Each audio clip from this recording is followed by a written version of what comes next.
What's up, Mo? Today we reviewing how Young Dolph's death caused 3 years of bloodshed in Memphis. Let's get into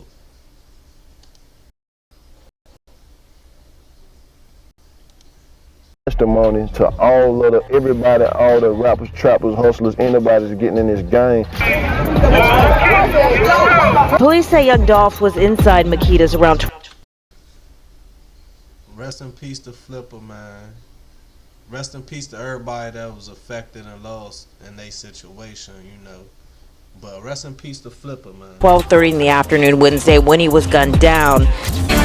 Tonight, we strongly encourage everyone to stay home if you do not have to be out.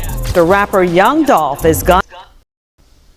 And that was the first time in my life on the news or in like real life I ever heard the police begging the community to stay in the house after the death of a street nigga. Not a politician, not a police officer, a street nigga. That just go to show you how much pull Slim had in his community.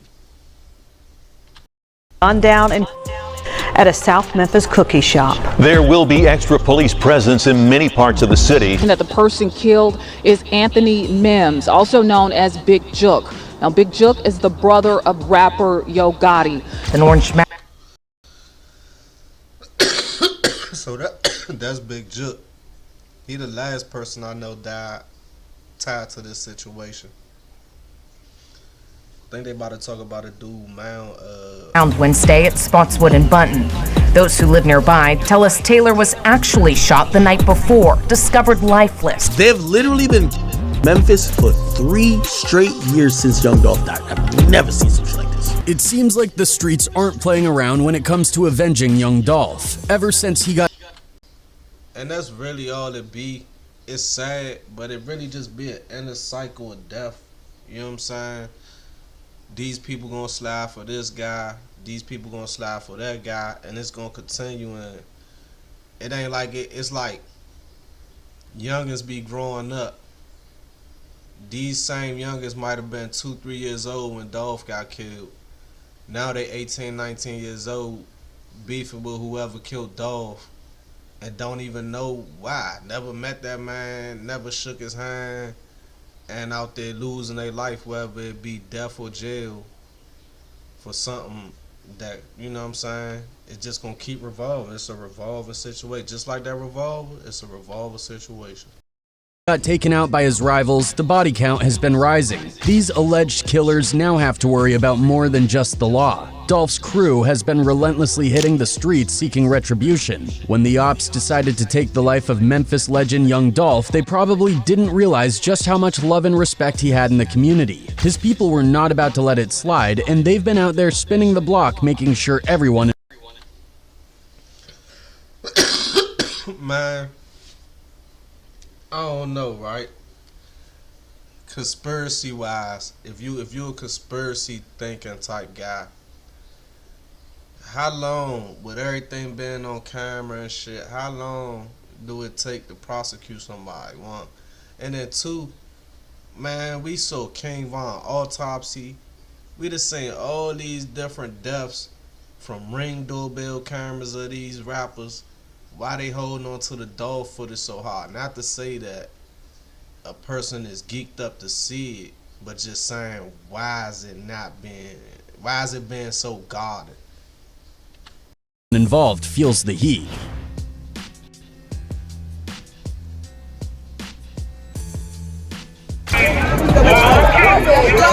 Police say young Dolph was inside Makita's around 12:30 in the afternoon Wednesday when he was gunned down. The moment Dolph was taken down, things got real. We're talking about street justice at its rawest. Dolph's crew was on go time immediately, and even the police knew what was coming. They started telling everyone to stay home and...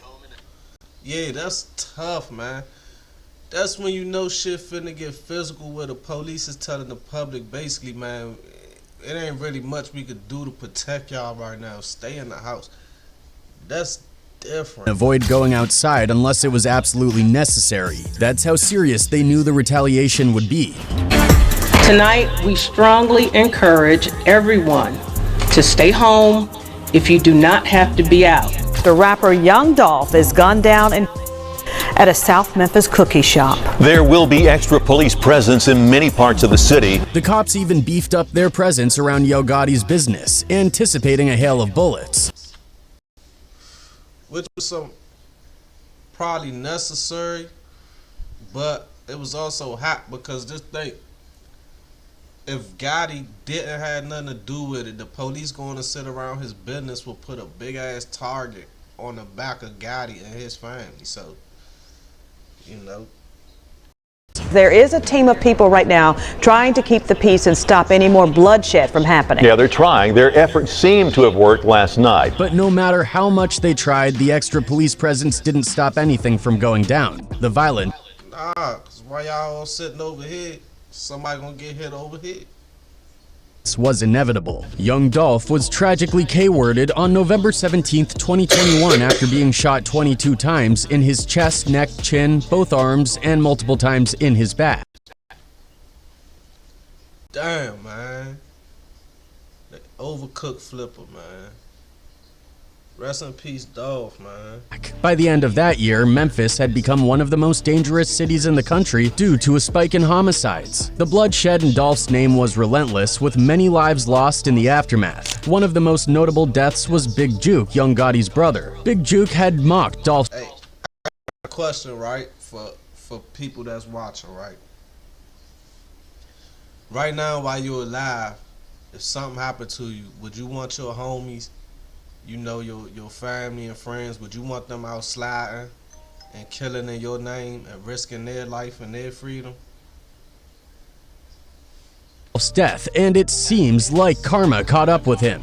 Can't do no shows, ain't save no money, so guess what? I'm gonna come say today. He also had ties to Hernandez Govan, the alleged mastermind behind Dolph's murder, which only added fuel to the rumors of Yo Gotti's involvement. 43-year-old Hernandez Govan, who was just indicted in the rap star's slaying, along with Johnson and Cornelius Smith. But just how many lives were lost in the wake of Young Dolph's death? Let's dig a little deeper. Before he even say anything,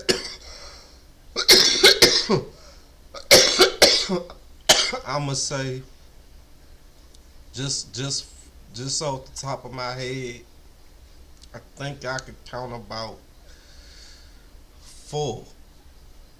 Govan daughter, Big Juke. There was a dude that died that day. I think that got shot. That was in the car. The dudes that spent on Dolph.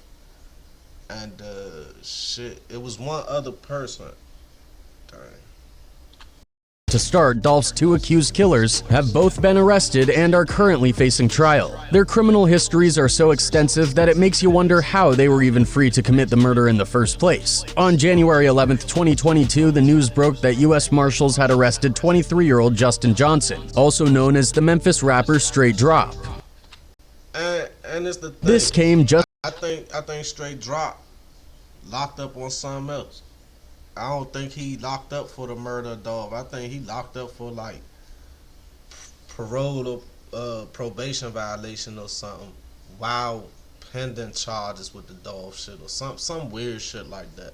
Just 5 days after Straight Drop was identified as one of the suspects in the murder of Memphis rapper Young Dolph, law enforcement had offered a $15,000 reward for his capture, and the Tennessee Bureau of Investigation had placed him on the state's most wanted list.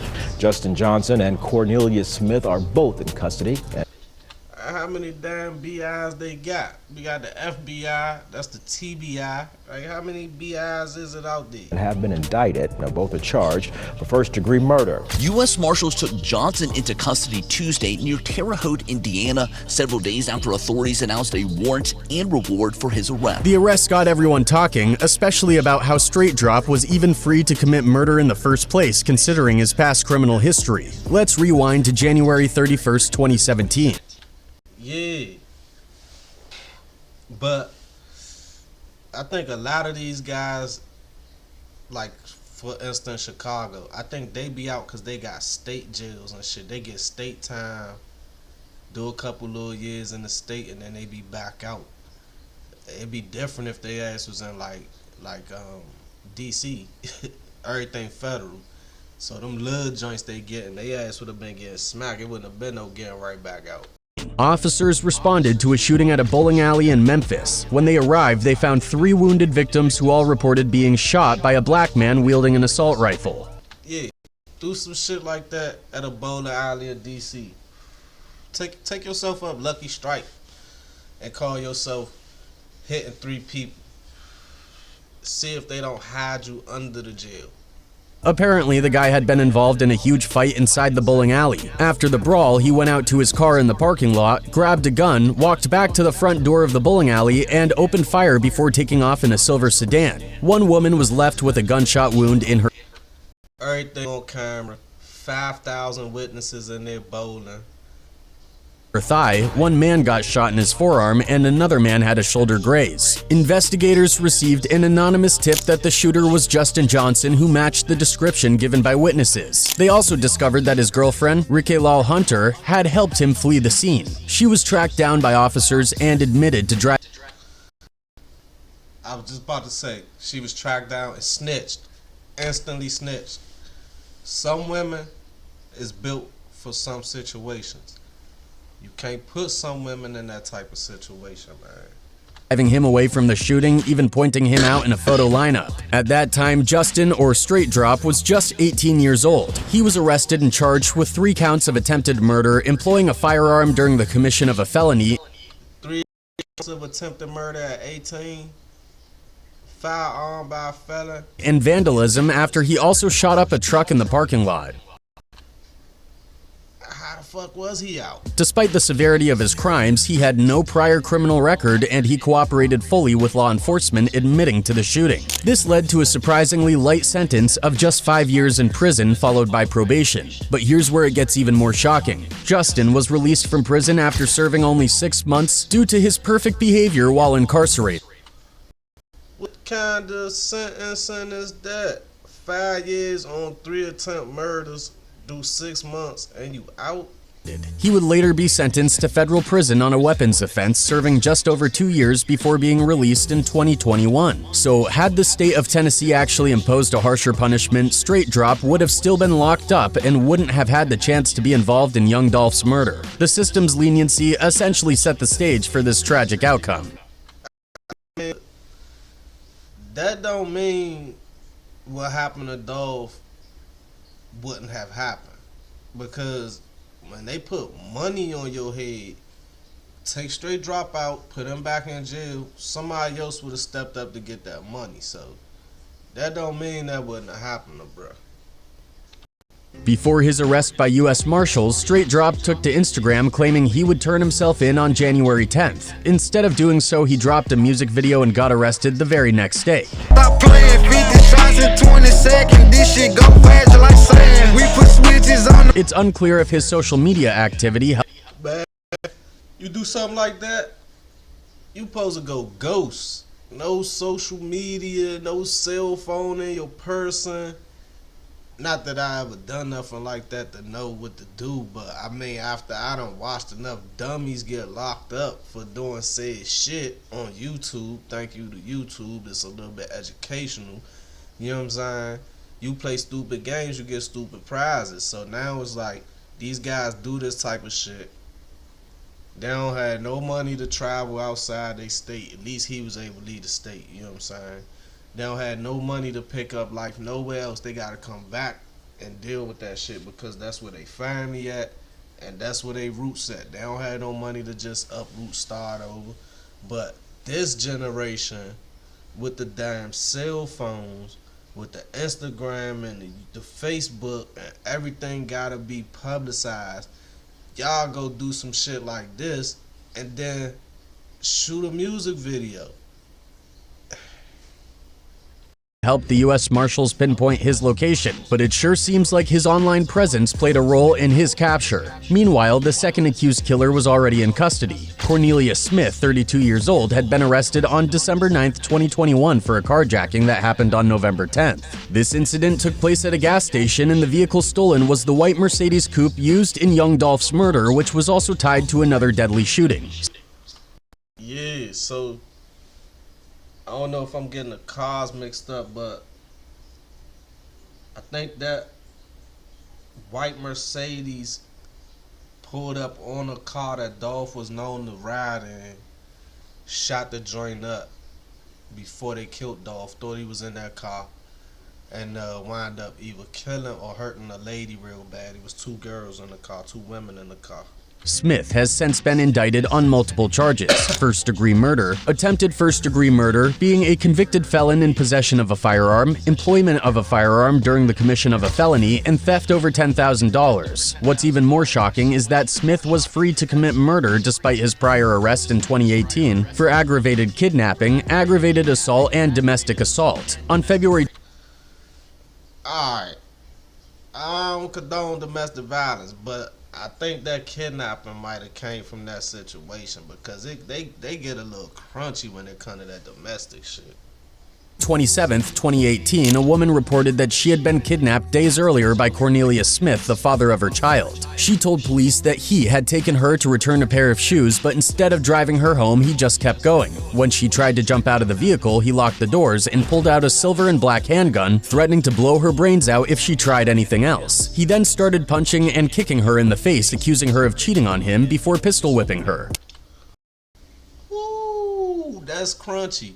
That's fucking physical, man. Yeah, see, in DC, all a female gotta do is go to the judge with the hiccups and say, Your Honor, he didn't give me any soda, and your ass going to jail. Domestic violence. He threatened to kill her family, blaming them for supposed infidelity on her part, and kept her at his place for 3 days before finally dropping her off on a street corner where she called the police. For unknown reasons, this How the fuck he kidnapped you for 3 days? God damn. case was entirely dismissed. Adding to the bizarre twist, a now-deleted music video of Straight Drop rapping in front of the same abandoned home where the stolen Mercedes was found went viral. Initially, it was believed that Straight Drop's associate CEO Bobby owned the vehicle, as he could be seen in multiple pictures with it on his now-deleted Instagram. Another Them boys was driving that motherfucker like they owned it. They say drive it like you stole it and drive it like you owned it. They was doing both. associate, Jojo Splat, was also pictured in front of the same Mercedes. Damn, yeah, that dude fell off. Splat, the Splat guy, he was having a couple videos out during the time of this shit. I think he cleared his name and then ducked out the way. He said, fuck all that. Suggesting that none of them actually owned the vehicle but were all flexing with a stolen car to look rich. Bobby was arrested only 7 days after Dolph's death, when police questioning him about a stolen vehicle found weapons and drugs in his girlfriend's apartment. Rumors quickly spread that he was being questioned over Dolph's death, leading to snitching allegations. Similar allegations were made about Cornelius, especially after U.S. Marshals went looking for Straight Drop following his arrest. It's crazy how these two were able to get away with so much criminal activity. Many people were outraged, feeling... But look, somebody gotta go down for flipping, man. They don't give a fuck who it is. Somebody going down for this high profile. Otherwise, the streets gonna keep bleeding. Somebody gotta go down for it. that this case only received the attention it did because young Dolph was a celebrity. This outrage might have fueled Dolph's crew's anger, leading them to go on a killing spree for street justice. Now let's dive into the number of bodies that have been dropped since young Dolph's death. The first target was a grim example of what was in store for anyone involved in young Dolph's murder or connected to those responsible. Comedian Dirion D. Moneychilds made the mistake of joking about Dolph's passing in an online post. I remember that. And they spanked his ass. Rest in peace to him.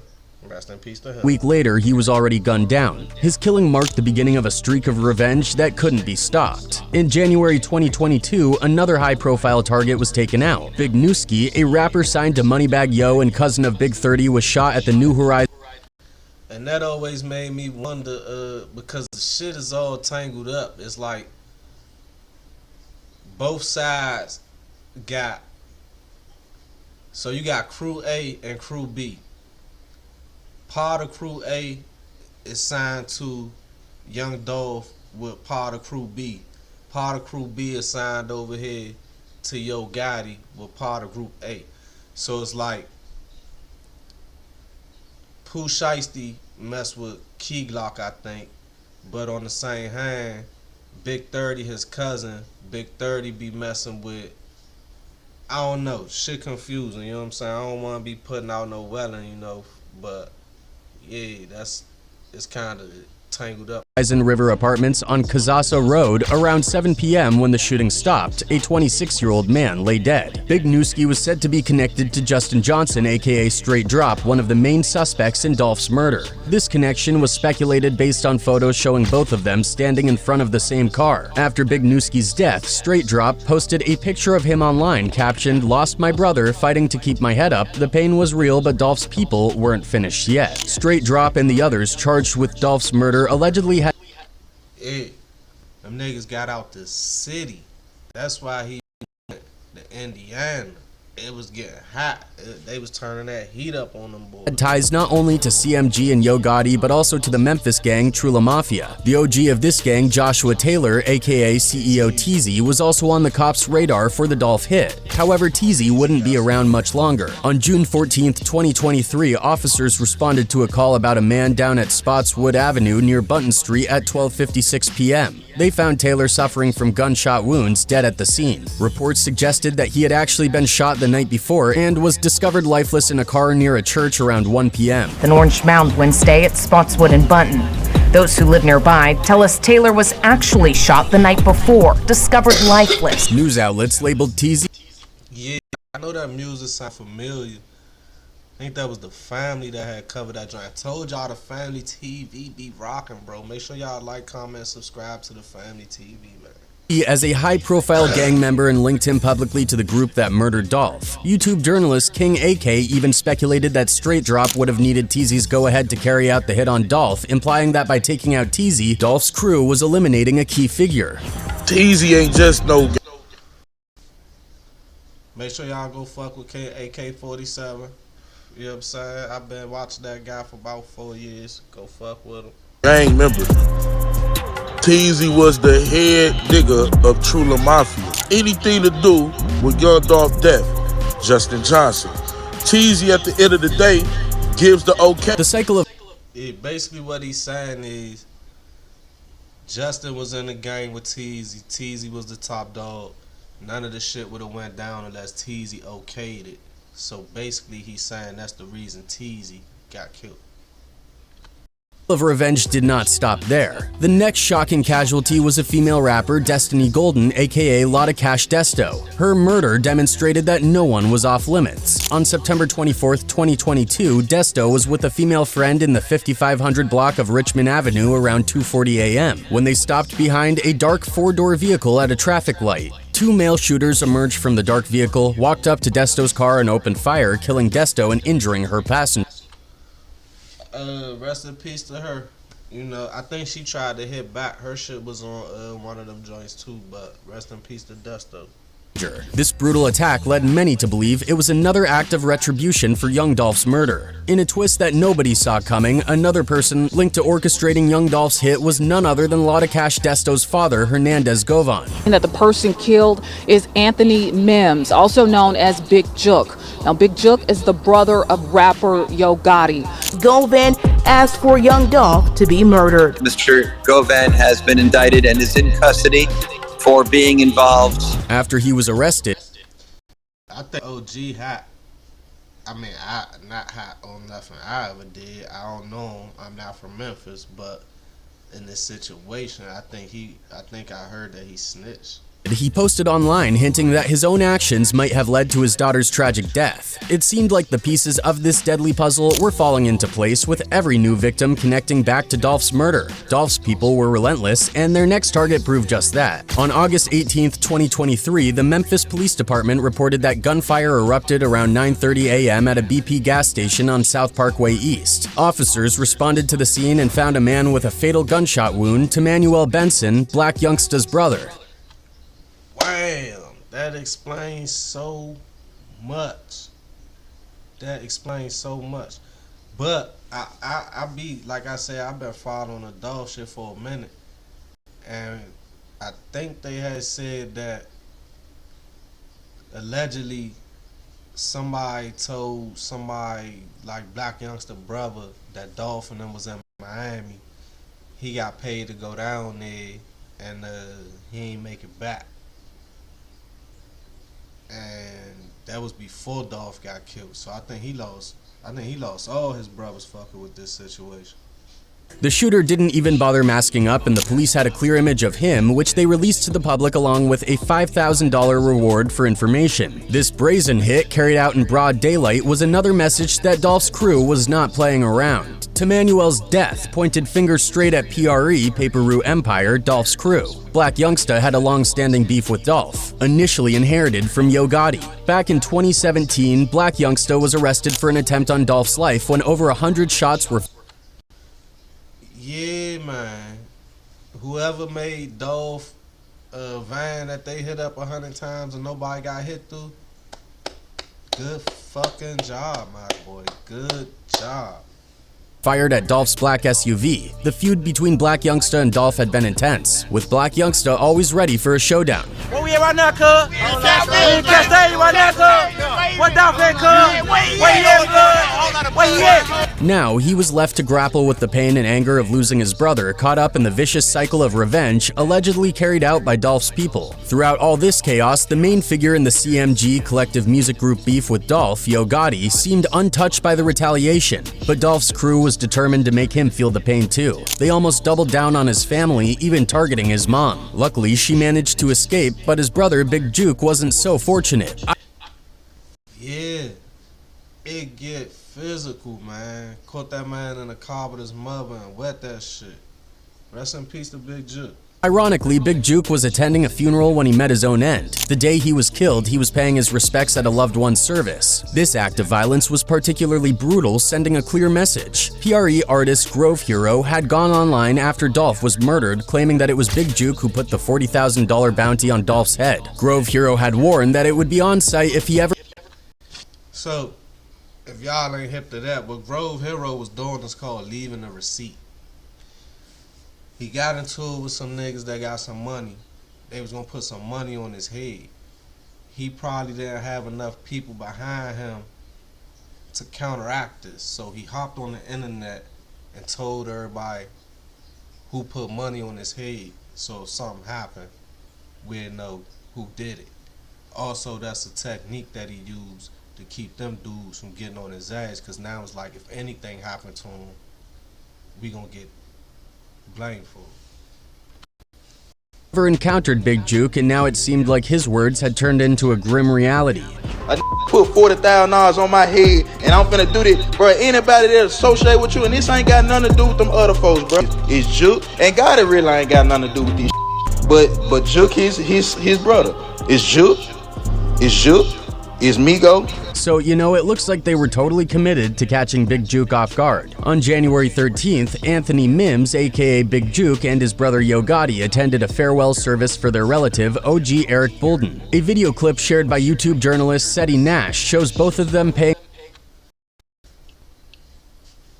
Shout out to Seti Nash. That's I found out about him through King AK-47. That's one of AK-47 men, so you know. Shout out to him too. Their respects at the casket. According to Nash, who claims to have reliable information, there were two guys in the back of the. I bet his ass do got reliable information. He be going to fucking court dates and shit, man. Popping up at court cases and shit. You gotta think of how weird that is to be doing something in your own state, your own city, and a nigga from a whole nother state pop up just to be nosy type shit. Just sitting all in your court date recording shit. That's some weird shit, to be honest. The church, watching Big Juke closely, waiting for the perfect moment to catch him slipping. That moment came at the repass after the service, outside Perion's restaurant and event center on Winchester Road. Yo Gotti was lucky not to attend the repass, otherwise he might have met the same fate. Big Juke got into his vehicle, and it's rumored that Yo Gotti's mom was also in the car. But that didn't stop the shooter from opening fire, spraying bullets at Big Juke and another person in the car. Miraculously, motherfuckers say on site, they made on site, you know. And I think that was kind of heinous to do it at a funeral, but when this bloodshed is like, you know, it is what it is. They gonna do what they do. His mom managed to escape the vehicle and run for her life, avoiding the fatal shooting. Big Juke was rushed to the hospital but sadly did not make it. Onlookers and surveillance footage captured a white SUV with no license plate speeding away from the scene. And now the police are on the lookout for that vehicle. Police are looking for a white Ford Explorer SUV in connection with the shooting. It has dark tinted windows and black wheels. This all seemed to come full circle. Another oh, white with the tents. With Big Juke. After Dolph's murder, Juke was one of those always mocking Dolph. In one clip, he was seen making fun of Dolph's death and taunting his artists about joining CMG for money. In another video, he disrespected Dolph while filming a mural of him. As more information surfaced, it became even more evident. Yeah, I mean, look. Everybody do what they do, how they do it, right? But at a certain age, some shit is just immature. You know what I'm saying? And I think at the age that at least he at, I'ma say once you in your 30s, all that dissing the dead, and unless that person kill somebody in your family or you responsible for them not being here no more, all that dissing the dead is just like, you know what I'm saying? I don't know, it's some immature shit. It's just something I don't respect. That these killings weren't random. They were all connected to Dolph's assassination. Video footage surfaced showing Big Juke chilling with CEO TZ, who was reportedly involved in Dolph's murder. They were seen hanging out together at Juke's birthday party, showing how tight they were. But that's not all. Big Juke was seen in photos with Hernandez Govin, the man authorities claim orchestrated Dolph's hit. With these connections, it's no wonder people are... So they trying to say that Big Juke paid that nigga the money to pay the hitters to do the shit type shit. Or saying that if Yo Gotti isn't careful, he might be next in line. Everyone knows about the infamous beef between Yo Gotti and Gotti got presidential plugs, man. Them niggas be up, man. I don't know. It's kind of hard to touch Gotti. He looking like a made man now, man. I don't know, man. Young Dolph. This rivalry goes way back and has had serious consequences. Yo Gotti was Memphis's brightest rap star until Young Dolph came onto the scene. In 2014, after releasing his mixtape, High Class Street Music for American Gangster, Young Dolph appeared on Sway in the Morning to discuss the project. During the interview, Dolph explained his decision not to sign a record deal with Yo Gotti, stating that he wanted to invest in himself rather than join another artist movement. Cause I got too much of my own time and money invested in it. You feel what I'm saying? So, like Dolph was already clout, ain't no need to sign to you. Rest in peace, Flipper. I said, like, and I know Gotti respect that because he did the same thing. This decision reportedly offended Yo Gotti and became the root of their beef. On February 11th, 2016, OGs don't like when a youngin' already clouded in his situation, in his own lane. They always gonna throw some salt. They gonna hate. Take it from me. Take it from me. I know. Tell him. 2016, Dolph sent a subliminal shot at his Memphis counterpart on Twitter, alleging that Yo Gotti was not happy with his growing success. He tweeted, quote, "Bro went from being my #1 fan and wanting to sign me to being my biggest hater," referring to Gotti's You went from my biggest fan to my biggest hater. failed attempt to sign Dolph to his CMG label. In February 2016, Dolph raised a few eyebrows when he announced that his debut album would be titled King of Memphis. Yo Gotti had often referred to himself as the King of Memphis, so Dolph's album title seemed like a direct shot at Gotti. The friction between the two rappers intensified on March 2nd, 2017, when Gotti's CMG artist Black Youngsta posted a clip on Instagram disparaging Dolph and questioning his claim of being the King of Memphis. Black Youngsta also threatened to slap Young Dolph. But people think that Youngster got into that shit because of Gotti, but the whole time, all of them from like the same, it's like everybody, you know, shit be small when you live in certain areas, right? It seem big, but it be small when you live in certain areas. So they was already having little shit going on. He wasn't even paying bro no attention as far as how he said in the music, but, you know, Dolph ain't all innocent, man. You know what I'm saying? Dolph ain't all innocent. He then upped the ante by showing up in Young Dolph's South Memphis neighborhood with a few of his goons, capturing the scene on video while armed with heavy artillery. Where we at right now, cuz? We in Cascade right now, cuz. What Dolph at, cuz? Where he at, cuz? Where he at? Despite this, Yo Gotti later claimed that he hadn't asked Youngsta to take these actions. The beef escalated as the rappers released diss tracks aimed at each other. The situation took a violent turn when Young Dolph's car was shot at multiple times. Fortunately, Dolph was unscathed. See, it's other shit going on. And Gotti was kind of like trying to clear himself out of it already. Probably, you know. Nigga know what's going on, you know what I'm saying? Let me get myself away from this situation as much as possible before whatever happened. Due to the SUV he was riding in being bulletproof. However, he wouldn't be so lucky the second time. Young Dolph was shot outside of the Shoe Palace, and news broke that Yo Gotti was named a person of interest by the LAPD. Sources said that both Yo Gotti and Young Dolph were staying at the Lowe's Hotel at the time of the shooting, and members of their entourages got into an argument that escalated into a fistfight and then gunfire, leaving Dolph wounded. Yo Gotti was charged with attempted murder in connection to the incident, but the charges were later dropped. Damn. That boy was charged with attempted murder. LA got the charges dropped. See all that shit going up his arms? That's what make it happen right there. However, it seems the streets never forgot, as Yo Gotti keeps losing people around him. At this point, it is clear nobody's untouchable, especially when it comes to people who loved and respected Dolph. They're willing to do whatever it takes to get revenge on anyone involved in his murder, and these bodies that have been dropping are supposedly just the beginning. Word on the streets is that So look, that's how Young Dolph's death has caused 3 years of bloodshed in Memphis, man. Thank y'all for watching. Make sure y'all like, comment, subscribe. Go check that video out.